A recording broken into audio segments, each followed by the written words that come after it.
On September 29th, 2019, two memorial marches were organized in Kyiv, both devoted to the same tragedy, one of the most horrible acts of the Holocaust on the territory of contemporary Ukraine, the mass execution in Babyn Yar. The paradox of the situation is that the participants of one march would not join the other. This is a link in the whole chain of memory wars characterizing the state of historical memory interpretation on the territory of contemporary Ukraine. Those wars seem even more paradoxical since there are no other interpretation of events. Everyone knows what happened, who were the criminals, and who were the victims. So, what is the argument about? I need in this context a few memory studies notions which allow to determine the different layers of collective memory. Jan Assmann proposed the subdivision of the collective memory layers by their depth: communicative and cultural memories. Communicative memory depends on the live communication between people in their neighborhood or in family relations. Communicative memory exists for 3 generations and vanishes when the medium goes out. Cultural memory covers the distant periods of time.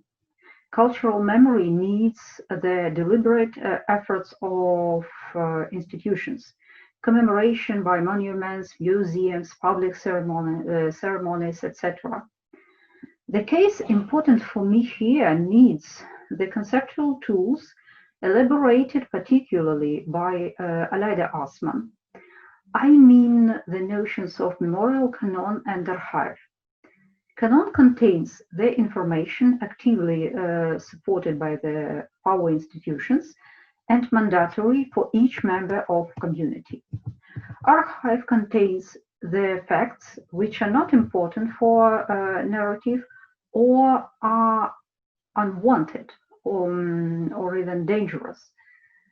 So the memory of repressions and crimes of current regime, for example. Depending on the level of danger of certain information, the powers more or less actively prohibit its dissemination and punish the mediums. Archive can exist only at the level of communicative memory. Canon and archive of collective memory could be in opposition to one another. At the same time, canon can find support in communicative memory if the people are agreeing with canonic information. We need both distinctions to see the architectonic of collective memory and to understand the situation with Babyn Yar memory. Babyn Yar in Kyiv is an iconic case of so-called Holocaust by bullets. Definition Holocaust by bullets was proposed by French priest Patrick Dubois, the founder of the Yachat Inunu, an organization dedicated to locating the sites of mass graves of Jewish victims of the Nazi mobile killing units in the former Soviet Union.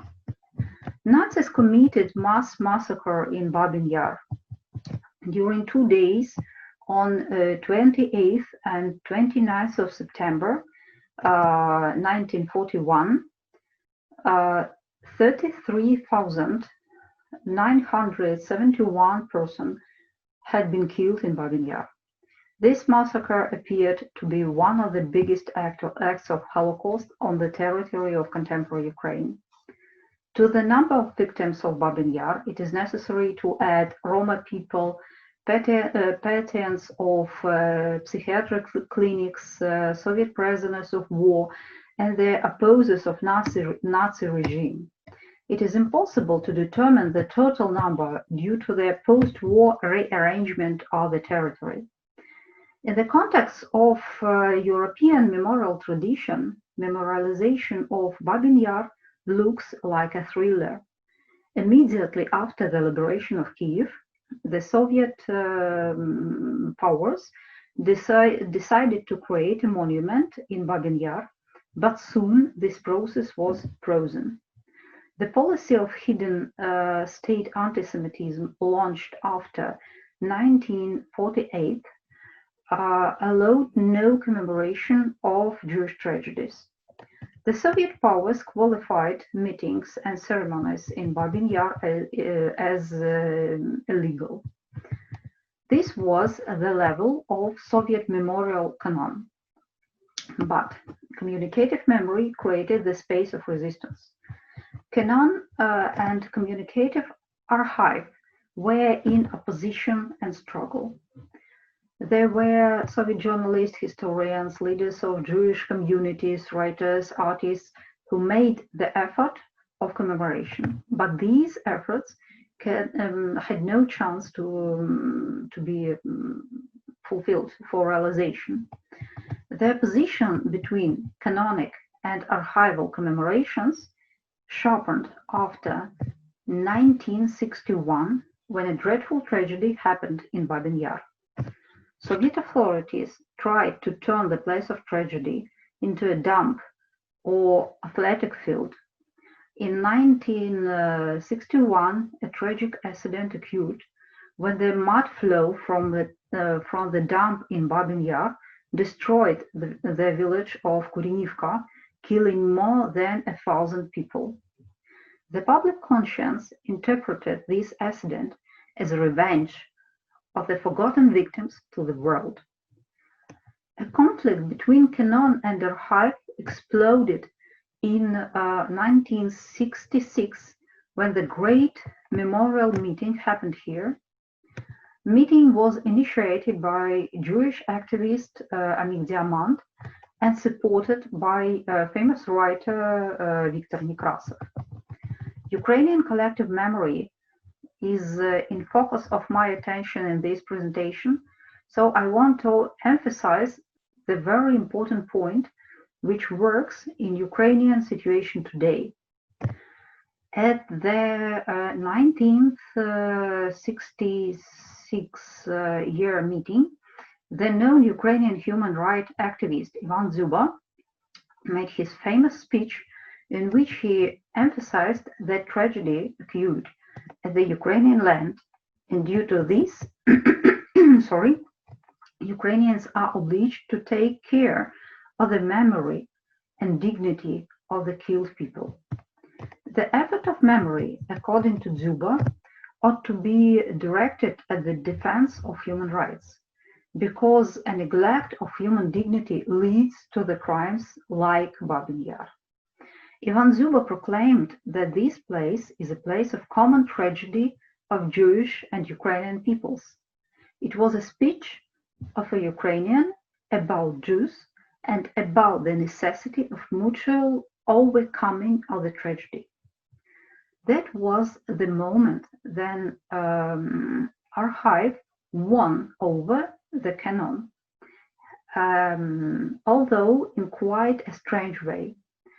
Immediately after the 1966 meeting, the commemorating sign was created in Babyn Yar, and in 1976, the monument at least had been created. The monument is a sample of Soviet heroic aesthetics, and according to the inscription, it is devoted to the memory of thousands of Soviet citizens killed by German fascist occupants. Not a word about Jews, Roma, and other victims, only the generalized Soviet citizen. It was the deceitful truth. These people really were the Soviet citizens, but they had been killed not as Soviet citizens, but as Jews, Roma, etc. In independent Ukraine, the memorial prohibitions were cancelled. The first president of the independent Ukraine, Leonid Kravchuk, at that time president-to-be, Leonid Kravchuk kneeled at Babyn Yar and acknowledged it as a national place of memory. It was a very important act, showing the end of the repressive epoch. Later on, The territory of Babyn Yar was recognized as a national memorial complex.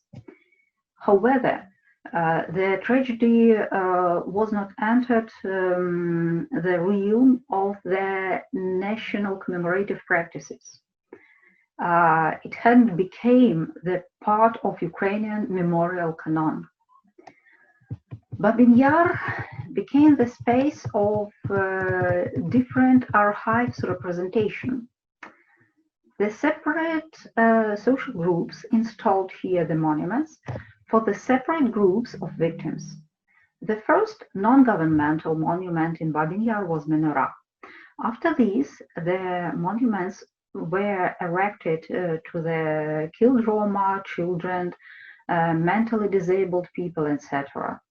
There are now 30 memorials on the territory of Babyn Yar. One can find here even the monument to the Ukrainians sent to the forced labor in Germany, although they have no connection to Babyn Yar.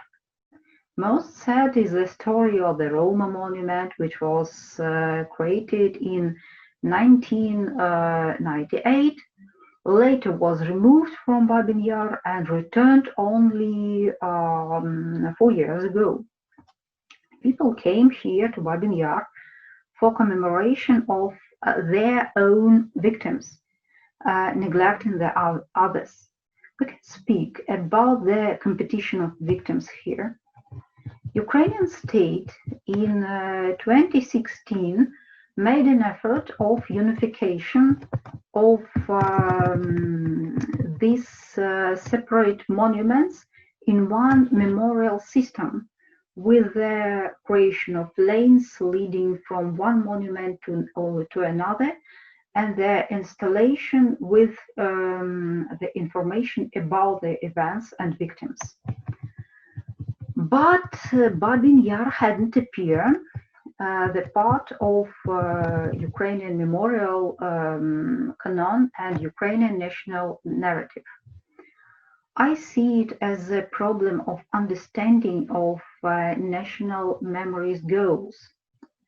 We can acknowledge that the significant layers of Ukrainian history are marginalized in contemporary Ukrainian memorial canon. I see it as a result of post-colonial syndrome. The long absence of own state, of Ukrainian state, pushes Ukrainian historians towards classical national histories of the 19th century, which accentuate ethno-national interpretation of history. Through this lens, many layers of Ukrainian history appear shadowed, pushed to the margins. The Ukrainian narration did not develop a language for description of the Jewish, Polish, Hungarian, etc. components of Ukrainian history. Such components appear at best in a field of regional history, tolerated as something folkloric. Babyn Yar, as a part of collective memory, has an incredible cultural weight, which was created by Soviet dissidents and people who came to the memorial meetings in Babyn Yar. Babyn Yar phenomena is built at the value of human dignity. People came to protect the dignity of those who was deprived of their lives. The most part of the victims was Jewish. For people who gathered in Babyn Yar in Soviet times, the disdain of human dignity was intolerable and unbearable. In context of exclusive narrative, it is very hard to explain this gesture. The motto, "Not only Jews," appeared obligatory in the exclusive narration. At the same time, the inclusive version of Ukrainian historical narrative is developing today at the level of civil society and professional communities. Babyn Yar memory reveals the core of values of human rights.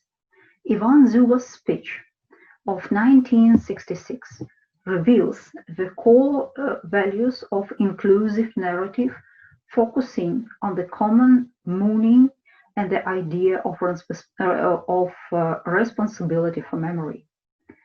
If we don't name the evil as evil, crime as crime, we are partners in crime with Nazis.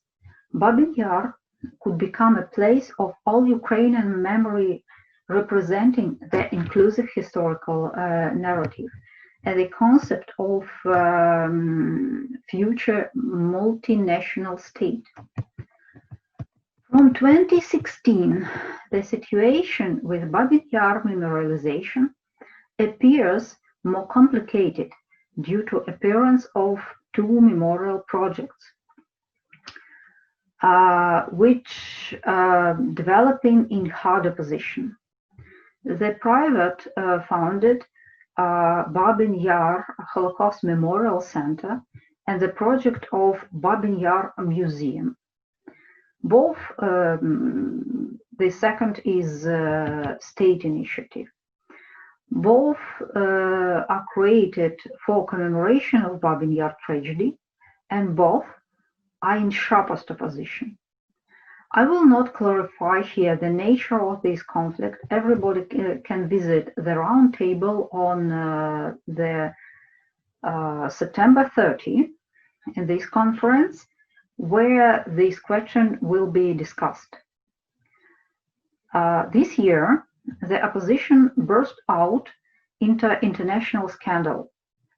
In optic of this presentation, I can reveal that here we can see the opposition of two memorial archives at the background of the blanket place in the canon.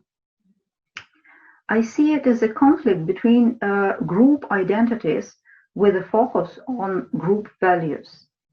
The conflict between two memorial projects regrettably makes the Babyn Yar memory toxic.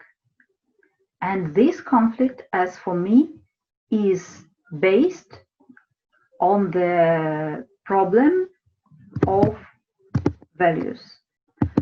Values of human rights, human dignity, and different values of group identities. Thank you for your attention, and we will discuss it.